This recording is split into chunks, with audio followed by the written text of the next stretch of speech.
and realize that our first course of action has to be deciding whether or not it is the alleged victim in the video. It takes just 1 day of deliberations for the jury to reach a verdict. After 6 long years, the Pied Piper, R. Kelly, is found not guilty. He can now walk free without the threat of prison hanging over him. Based on what was provided to us in the trial, it was a yes, and nothing would have changed my mind that would say, our decision was a wrong one, Come back, baby. or justice wasn't served based on the evidence that was provided to us.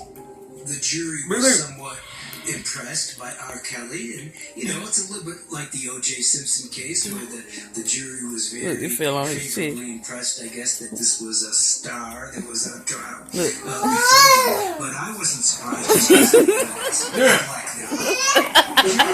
For someone in that jury box to connect with someone. Stop, Jamarcus. Helping someone get